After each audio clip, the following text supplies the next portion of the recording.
Media Sheikh হাসিনার গণতন্ত্র মাথা প্রতিষ্ঠা করার জন্য 16 বছর চেষ্টা করে গেছে, বলতে পারে নাই, কিন্তু মানুষ শেখ হাসিনা ফ্যাসিস্ট হিসাবে হিসাব করে নিছে।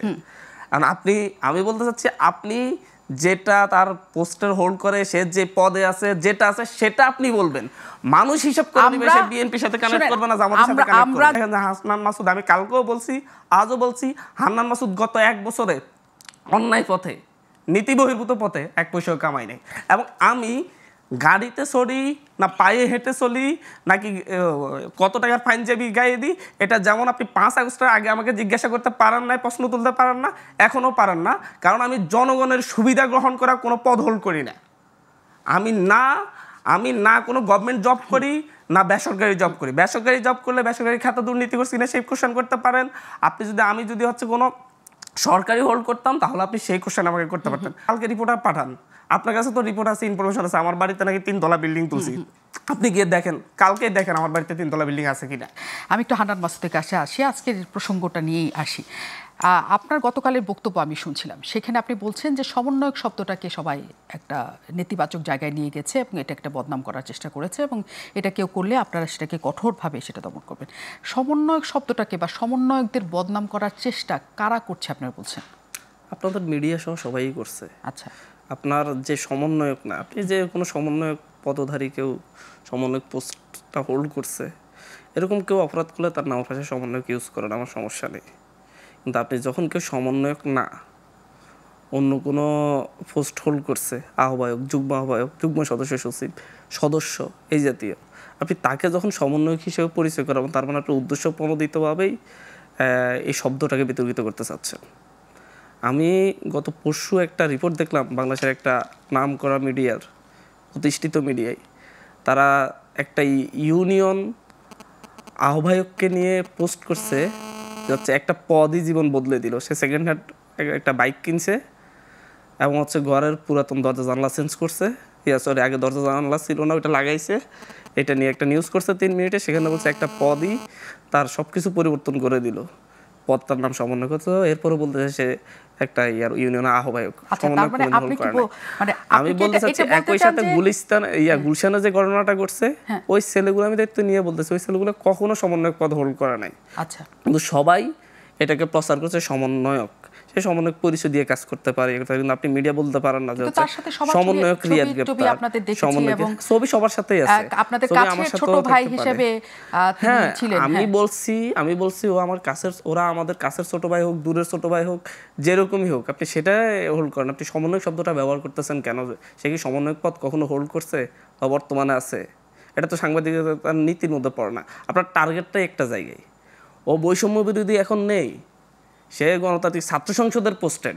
আপনি বলছেন না গণতান্ত্রিক ছাত্র সংসদ নেতা গ্রেপ্তার হয়েছে, আপনি বলতেছেন বৈষম্য বিরোধী সমন্বয় গ্রেপ্তার হয়েছে। উদ্দেশ্য প্রণোদিত না? সে কি বৈষম্য বিরোধী আন্দোলন যখন ছিল তখন সমন্বয়ক ছিলেন না তিনি? না, তখনও ছিল না, তখনও ছিলেন না। আচ্ছা, এখন হ্যাঁ বলেন। আমি বলতে চাচ্ছি, মেইনলি কথা হচ্ছে, আপনি যদি মুক্তিযুদ্ধের পরে যদি মুক্তিযোদ্ধা শব্দটারে বিতর্কিত করতে চান, বলা যায় রক্ষী বাহিনী যাদের নিয়ে গঠিত হয়েছে তার অধিকাংশ মুক্তিযোদ্ধা ছিল। এমনকি সকল মুক্তিযোদ্ধা খারাপ? মুক্তিযোদ্ধা শব্দটাকে গালি হিসেবে ব্যবহার করব? এখন আমি অন্য কোনো প্রসঙ্গে যাওয়ার আগে অবস্থা তৈরি করা হচ্ছে না। আমি এটা শেষ করতেছি।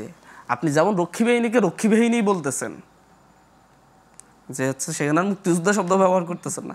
এখানে কোনো আপনি সমন্বয়ক শব্দটা ব্যবহার করেন, যে আহ্বায়ক তাকে আহ্বায়ক ব্যবহার করেন, যে যুগ্ম আহ্বায়ক সেটা ব্যবহার করেন, যে যুগ্ম সদস্য ব্যবহার করেন, যেই সংগঠন আছে সেই সংগঠন ব্যবহার করেন। আপনি কেন বৈষম্য বিরোধী নামটা টানতেছেন বারবার? বৈষম্য বিরোধী প্রণোদিতভাবে মূলত হচ্ছে আবেগের জায়গা। আমি কালকে বলছি যে হচ্ছে সমন্বয় শব্দটা আমার আবেগের জায়গা। আমি রক্ত দিয়ে এটা সম্মান রক্ষা করছি, আমি নিজের রক্ত জড়িয়েছি, এর মাধ্যমে আমি শেখ হাসিনাকে হটিয়েছি। আমার এটাকে কেউ বিতর্কিত করার সুযোগ নেই। এখন হান্নান মাসুদ, আপনি যেহেতু আপনার প্রসঙ্গে আসলেন, আমি একটা কথা বলি। আমি ধরলাম রিয়াদের কথা বাদ দিলাম, অন্য যাদের কথা বলা হচ্ছে যে একটা ঘটনায় সমন্বয়কদের অবস্থা পাল্টে দিয়েছে, আপনি যদি ঢালাওভাবে বলেন এটা হয় নাই, এটা বোধহয় মিথ্যা বলা হবে। হ্যাঁ, ঢালাওভাবে বলা যাবে না, কারণ অনেকে এটা করেছেন, প্রমাণ আমাদের কাছে আছে। আমি তো কথা একটা एग्जांपलই আপনাকে দিলাম। জি, আপনি একটা एग्जांपल দিয়েছেন। একটা অংশ অপরাধে লিপ্ত হয়েছে, সুযোগ বুঝে যারা এটা করার করছে, এইটাই যে আপনি একটাকে এমন পর্যায়ে নিয়ে যাচ্ছেন যে হচ্ছে একটা ট্রায়াল চালাবেন। একটা অংশ যদি দায়ী হয়, পুরো সবাই একসাথে সেখানে নষ্ট হওয়ার জায়গা চলে যায়, কারণ হচ্ছে আলাদা করে আপনি বাছাই করতে পারবেন না, এটা জনগণের একটা সাইকোলজি কাজ করে।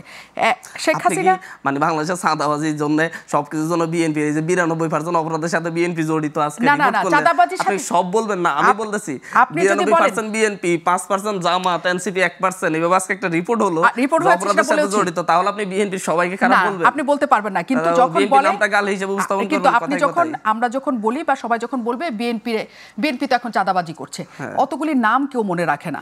এবং হান্নান মাসুদ, আমি আপনাকে এই জন্য বলছি, আপনি বলেছেন আপনি আপনার মিডিয়া যদি ছাত্র দলের কেউ যদি অপরাধ করে, আপনি কি বলেন বিএনপি কর্মী অপরাধ করছে বলে নিউজ করেন? আলাদা করে নাম আসবে না। ছাত্র দলের অমুক পোস্টেড নেতা রিপোর্ট, আপনার রিপোর্টের কথা বলতেছি। আমি বলি কোনটা ব্যবহার করবেন? সেটা হচ্ছে আপনি যদি ছাত্র দলের কেউ করে, তাহলে আপনি বলবেন ছাত্র দলের অমুক পোস্টেড লোক করছে, তাই তো? আমরা যদি বলেও ছাত্র দলের এটা করেছে, জনগণের ব্যাখ্যাটা আমরা বলছি যে আপনি জনগণের ব্যাখ্যাটা আপনি না রিপোর্ট করতে, আমরা জনগণের হয়ে কাজ করি, আপনার মিডিয়ার দায়িত্ব আপনি পালন করবেন, জনগণের ব্যাখ্যা দাঁড় করাবেন। আমি বলছি আপনি মিডিয়া হিসেবে আপনি এটা করতে পারেন কিনা, আমি সেই কোশ্চেন করছি। মাসুদ, আমরা বলি, আমরা যখন নাম লিখি, তখন আমরা নাম লিখি, আপনি কখনোই দেখবেন না যে আমি একটা বলি, মিডিয়া শেখ হাসিনার গণতন্ত্র মাথা প্রতিষ্ঠা করার জন্য 16 বছর চেষ্টা করে গেছে, বলতে পারে নাই, কিন্তু মানুষ শেখ হাসিনা ফ্যাসিস্ট হিসাবে হিসাব করে নিছে। আমি বলতে চাচ্ছি, আপনি যেটা তার পোস্টার হোল্ড করে, সে যে পদে আছে, যেটা আছে সেটা আপনি বলবেন, মানুষ হিসাব করে দিবে, সে বিএনপির সাথে কানেক্ট করবে না, জামাতের সাথে কানেক্ট করবে। আমরা যখন লিখি একটা রিপোর্ট, কথা বলতেছি, আমরা যখন একটা রিপোর্ট লিখি, তখন নাম সহ, পদবি সহ, ওই মানুষটার ছবি সহ লিখি। কিন্তু যখন বলা হয় যে বিএনপির এত শতাংশ চাঁদাবাজি আর বিএনপি চাঁদাবাজি করছে, আপনি যখন কথা বলবেন তখনও দেখবেন এই ধরনের কথা বলা হয়, বিএনপির ও চাঁদাবাজি করছে, এটা আসে না। এবং আপনি যেহেতু আপনার কথা বলেছেন, আপনি একটা একদম জীবনকে হাতের মুঠোয় রেখে আপনি শেখ হাসিনার পতন ঘটিয়েছেন, অন্যতম অগ্রসৈনিক ছিলেন, আপনার সারা শরীরে সেই বুলেটের চিহ্ন আমরা দেখেছি। কিন্তু ঘটনা হচ্ছে, যখন হান্নান মাসুদ একটা ঝকঝকে টেবিলে বসে ছবি দেয় তার ব্যবসা কেন্দ্রের, যখন হান্নান মাসুদ একটা 25 লাখ টাকার গাড়িতে চড়ে, যখন হান্নান মাসুদ একটা খুবই পরিচালিত সচ্ছল জীবনযাপন করে, যখন হান্নান মাসুদ অনেকখানি কি বলবো, আগে যা ছিল তার চেয়ে অনেক কিছু উন্নত জীবনযাত্রা করে, তখন হান্নান মাসুদের আয়টা কোথা থেকে আসে, হান্নান মাসুদ সমন্বয় পরিচয় ব্যবহার করে কোথায় কি করেছে, এই প্রশ্নটা জনগণের কাছ থেকেই আসে। আপনি যখন হচ্ছে একটা মিডিয়ার জায়গা থেকে, একজন রিপোর্টার জায়গা থেকে যখন আপনি বলেন যে আমার ব্যবসা প্রতিষ্ঠানের ঝকঝকে টেবিলের একটা আমি ছবি দিচ্ছি, আমার মনে হয় আপনাকে এটা একটু ভালোভাবে রিড করে ব্যাকগ্রাউন্ড জেনে এই কথাটা বলা দরকার ছিল, কারণ আপনার কথা একটা হচ্ছে কোট হবে যে মুন্নিয়াপা বলছে। আমার যে ছবিটা দেখছেন সেটা আপনার মিডিয়ার কাউকে জিজ্ঞাসা করলে তারা আমার আমাদের পার্টি অফিসে শতবার গিয়েছে, এবং প্রত্যেকে ওই সেটটা, ওই টেবিলটা, ওই রুমটা দেখে আসছে। এই ইনফরমেশনটা আপনার কাছে থাকা দরকার ছিল যে ওটা পার্টি ছিল, এবং এই টায়ালটা হান্নান মাসুদের উপর চালানো হয়েছে।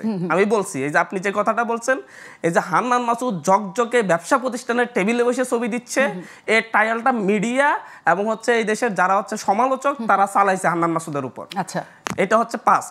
সেকেন্ড হচ্ছে, হান্নান মাসুদ সচ্ছল জীবন যাপন করে, কারণ হান্নান মাসুদ যদি হচ্ছে টিউশনি করতো, তখন টিউশনি করে মাসে 40,000 টাকা কামাইতে হলে প্রতিদিন 2 টাকা করে টিউশনি করা লাগতো।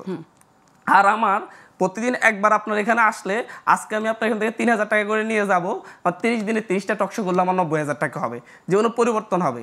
মুন্নিয়াপা আমাকে কোনোদিন হিসাব করে নাই, কোনোদিন আমাকে মিডিয়ার বাইটের সামনেও আনে নাই, কিন্তু মুন্নিয়াপাদের প্রোগ্রামের জন্য এখন হান্নান মাসুদকে প্রয়োজন আছে।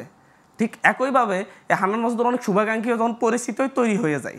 আমি যখন হচ্ছে পড়াশোনা করতে আসি ঢাকা শহরে, প্রথম পড়াশোনা করার জন্য আমার এক স্টুডেন্টের বাবা ওনার বাসায় রেখে আমাকে পড়াশোনার সুযোগ করে দিয়েছেন, তখন উনি আমার শুভাকাঙ্ক্ষী ছিলেন। আমি যখন রাজনীতিতে আসছি, তখন যারা আমার চারপাশে চাই যে হচ্ছে আমি রাজনীতি করি এবং ভালো কিছু করি, তারা আমার শুভাকাঙ্ক্ষিতে রূপান্তর হয়েছে। আপনি আমাকে আপনাদের মিডিয়া সহ সব কিছু দীর্ঘদিন ধরে আছে, আপনার মিডিয়া যেভাবে আমাদের পিছনে আছেন, আজ পর্যন্ত হান্নান মাসুদের এই একটা জিনিস দেখেন যে হান্নান মাসুদ, আমি কালকেও বলছি, আজও বলছি, হান্নান মাসুদ গত 1 বছরে অন্যায় পথে, নীতি বহির্ভূত পথে 1 পয়সাও কামাই নাই। এবং আমি গাড়িতে চড়ি না পায়ে হেঁটে চলি নাকি কত টাকার পাঞ্জাবি গায়ে দিই, এটা যেমন আপনি 5 আগস্টের আগে আমাকে জিজ্ঞাসা করতে পারেন না, প্রশ্ন তুলতে পারেন না, এখনও পারেন না, কারণ আমি জনগণের সুবিধা গ্রহণ করা কোনো পদ হোল্ড করি না। আমি না কোনো গভর্নমেন্ট জব করি না বেসরকারি জব করি। বেসরকারি জব করলে বেসরকারি খাতে দুর্নীতি করছি কিনা সেই কোশ্চেন করতে পারেন আপনি। আমি যদি হচ্ছে কোনো সরকারি হোল্ড করতাম তাহলে আপনি সেই কোশ্চেন আমাকে করতে পারতেন। মানুষের কাছে আমি ক্লিয়ার, আপনি ক্লিয়ারলি বলতে হবে। আমি এক্সাম্পল হিসেবে ফার্স্ট অ্যান্ড লাস্ট কথা একটা বলতেছি, ওই যে আমার অফিসের ট্রায়াল যেভাবে চালানো হচ্ছে সব ট্রায়াল প্রতিনিয়ত ট্রায়াল চালানো হচ্ছে। আমার বাড়িঘর নিয়ে যে ট্রায়াল চালানো হচ্ছে সেই ট্রায়ালটা আপনি আমার বাড়িতে আপনি কালকে রিপোর্টার পাঠান, আপনার কাছে তো রিপোর্ট আছে, ইনফরমেশন আছে, আমার বাড়িতে নাকি 3 তলা বিল্ডিং তুলছি, আপনি গিয়ে দেখেন, কালকে দেখেন আমার বাড়িতে 3 তলা বিল্ডিং আছে কিনা। এই ট্রায়ালটা এই যে ইউটিউবার এবং হচ্ছে কিছু কিছু মিডিয়া উদ্দেশ্যমণ্ডিত চালাচ্ছে। একদম আমি আমি আমি অনেক স্পষ্ট, আমরা প্রশ্ন করি এই কারণে যাতে আপনারা স্পষ্ট করতে পারেন নিজেদের। হান্নান মাসুদ, আমি একটু বিরতির পর আসবো, কারণ আজাদ ভাই করবেন যে কথা শোনা যাচ্ছে না, করবেন ইনফরমেটিভ করা দরকার। আপনাদের কথাগুলো কোট হয়, একদম আমার কথাও কোট এই যে আপনার কথাটাও কোট হবে। জি। আমি শুধু আপনার কাছে একটা কথা বলি, একটা কথা রেখে আমি শুধু যাচ্ছি। আজকে টিআইবির প্রেস কনফারেন্স ছিল, 11 মাসে বাংলাদেশের কি পরিমাণ পরিবর্তন হয়েছে এবং কি কি হয়েছে। হ্যাঁ, আপনি তো মিডিয়ার দোষ দিচ্ছেন, আমি মিডিয়ার দোষ নাই আমি এটা বলতে চাই না, কারণ মিডিয়াতে অনেক কিছু হয়। তিনি বলেছেন 5 আগস্ট পরবর্তী রাজনৈতিক যাত্রা অশুভ ছিল বলে মন্তব্য করেন ইফতেখারুজ্জামান। এর ব্যাখ্যায় তিনি বলেন, ওই দিন বিকেল থেকেই বিদ্যমান রাজনৈতিক দলগুলোর শীর্ষ নেতাদের একাংশের জলবাজি, চাঁদাবাজি, মামলা বাণিজ্য শুরু করে গত 1 বছর ধরে তা আরও বেড়েছে। এমনকি দলের উচ্চ পর্যায় থেকে ব্যবস্থা নিয়েও তা নিয়ন্ত্রণ করা যায়নি। এর ফলে নতুন রাজনৈতিক দলগুলোও তাদের জন্মলগ্ন থেকে রোল মডেল অনুসরণ করছে, দলবাজি চাঁদাবাজির মতো নিজেদের নিমজ্জিত করে আত্মঘাতী পথ অনুসরণ করেছে। হান্নান মাসুদ, আপনি আমাদের দোষ দিয়েছেন মিডিয়ার, আমি অস্বীকার করি না, মিডিয়া অনেক কিছুই করে, অনেক কিছু বলে দেয় না কিছু করার পর, কিন্তু এইটার ব্যাখ্যা আমি আজাদ ভাইয়ের কাছ থেকে জানতে ফিরবো। আজাদ ভাইয়ের সাউন্ডটা শোনা যাচ্ছে না, আমি একটু বিরতি নিতে চাই। দর্শক, একটা বিরতির পর আমি ফিরছি, আমরা একটু নিশ্চয়ই আজাদ ভাইকে নিয়েও ফিরবো।